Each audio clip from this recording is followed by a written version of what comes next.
শুধু জিরানিয়া মহকুমায় 3 থেকে 3,500 পরিবারের বাড়িঘর ভাঙচুর হয়েছে, লুটপাট হয়েছে, তছনছ হয়েছে।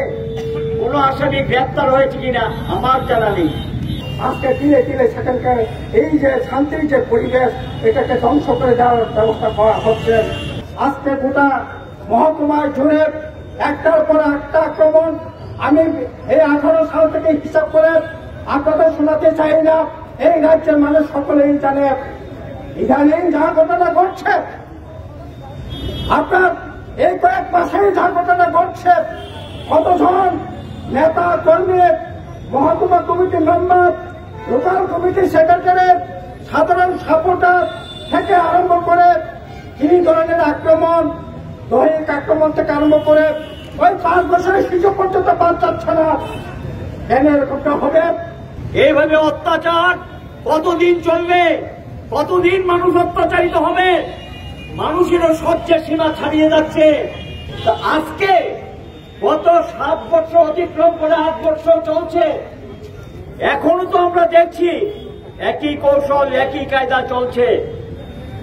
এখানে স্বাধীনভাবে কথা বলা যায় না, স্বাধীনভাবে চলাফেরা করা যায় না, অন্যায় প্রতিবাদ করা যায় না। প্রতিবাদ করলে বাড়িঘর আক্রান্ত হবে। থানায় এফআইআর করলে সঙ্গে সঙ্গে খবর দেওয়া হয় তোমার বিরুদ্ধে এফআইআর হয়েছে, বা তার বাড়িতে হামলা হয়, উচ্চুতি হয়, ভাঙচুর হয়, সেখানে গিয়ে বলে মীমাংসা করে নাও। এ কেমন কথা? এফআইআর করার পরও সেখানে আসামি গ্রেপ্তার হয় না। সেই আসামিকে বাধ্য করে এফআইআরটা উচ্চ করার জন্য গোটা জিরানিয়া মহকুমা এলাকা, ভয়ানপুর বিধানসভা কেন্দ্র, মজলিশপুর বিধানসভা কেন্দ্র, মান্দাই বিধানসভা কেন্দ্র, টাকারতলার একটা অংশ, সেখানে মানুষ এফআইআর করতে পারে না। এফআইআর করলে তার বাড়ি ভাঙচুর হয়, অত্যাচার হয়, অভিযোগ জানালে পুলিশ একটু যায়, এনকোয়ারি করে চলে আসে। সেখানে কেন শ্রমটো পুলিশ দুষ্টদের বিরুদ্ধে ব্যবস্থা নিতে পারবে না? তারা শাসক দলের লোক বলে, শাসক দলের লোক হলে তাদের জন্য কি আলাদা আইন আছে? কোথায় লেখা আছে যে তাদেরকে ছাড় দিতে হবে শাসক দলের লোক হলে? এ তো আইনে কোথাও নেই। আমরা দেখি সেখানে পুলিশ কোনো ভূমিকা নিচ্ছেন না। আমি পুলিশকে দোষারোপ করার জন্য কথাগুলো বলছি না, বলছি বাস্তব ঘটনা, মানুষের বুকের ব্যথা, মনের কথা, তার যন্ত্রণার কথা আমি তুলে ধরছি। আপনাদের কোনো ব্যক্তির সঙ্গে আমাদের কোনো সমস্যা নেই, কারোর সঙ্গে কোনো সমস্যা হয়নি আমরা, কিন্তু বক্তব্য আপনি তো রক্ষক হিসেবে মানুষকে রক্ষার দায়িত্ব নিয়েছেন, সেই দায়িত্ব তো আপনাদের পালন করতে হবে। ভূমিকা নিন।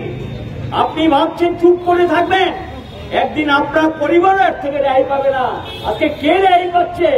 যারা এই প্রতিবাদ করছে, যারা সত্যের পক্ষে দাঁড়াচ্ছে, তারা কেউ রেহাই পাচ্ছে না এবং সবাই আক্রান্ত হচ্ছে। প্রতিদিন নারীরা নির্যাতিত হচ্ছে, ডেড বডি পাওয়া যাচ্ছে, আসামি গ্রেপ্তার নেই। খুন খারাপি হয়, আসামি গ্রেপ্তার নেই।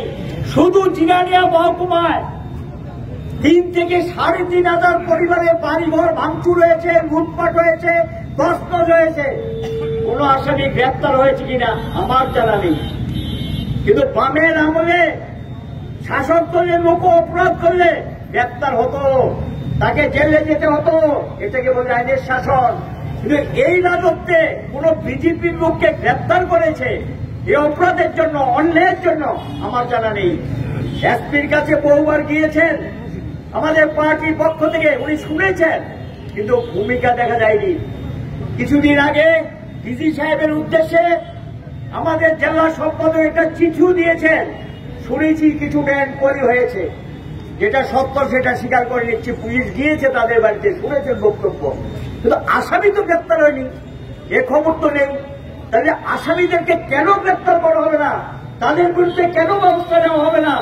এবং এই নিয়ে আজকে জিরানিয়া মহকুমার সবাই এই দাবিগুলো নিয়ে আমরা চাইছি দোষীদের গ্রেপ্তার করতে হবে, অপরাধীদের গ্রেপ্তার করতে হবে, আইনের শাসন ফিরিয়ে আনতে হবে।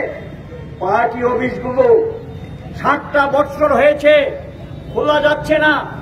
একমাত্র শুধু বিভাগীয় দপ্তরটা গত বিধানসভা ভোটের 10 দিন আগে খোলা সম্ভব হয়েছে। 10 দিন চালু ছিল। আমার যে অবস্থা, কোথায় লেখা আছে যে রাজনৈতিক দল পার্টি অফিস খুলতে পারবে না? বিজেপির রাজত্বে এটা চলছে। আমাদের সমস্ত কোনো বিজিবি অফিস আক্রান্ত হয়নি, কোনো বিজিবি অফিস ক্ষতিগ্রস্ত হয়নি। এটা কেমন কথা? তোলাবাজি চরম পর্যায়ে গেছে। বাড়িতে থাকতে পারবেন, তোলাবাজি দিতে হবে। দোকানে দোকানদারি করতে পারবেন, তোলাবাজি দিতে হবে। যদি কেউ সিপিএম এর মিছিল মিটিং এ যায়, তার দোকানটা বন্ধ।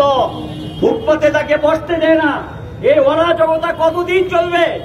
অভিযোগ জানালে সেখানে ব্যবস্থা নেওয়া হয় না। এই অরাজকতা জিরানিয়া মহকুমার গোটা মহকুমা এলাকায় চলছে। আমরা এটারই প্রতিবাদ করছি। আমরা জানান দিয়ে যাচ্ছি, এইভাবে অত্যাচার কতদিন চলবে? কতদিন মানুষ অত্যাচারিত হবে? মানুষেরও সহ্যের সীমা ছাড়িয়ে যাচ্ছে। মানুষকে ঐক্যবদ্ধ হতে হবে তার অধিকার রক্ষা করার জন্য। মানুষকে ঐক্যবদ্ধভাবে, যারা শান্তিকামী মানুষ, তাদেরকে সংহত করতে হবে এবং তাদেরকে সংগঠিত করে একসঙ্গে সোচ্চার প্রতিবাদে যেতে হবে। আমরা চাই পুলিশ সেখানে শান্তি সপক্ষে দাঁড়াক।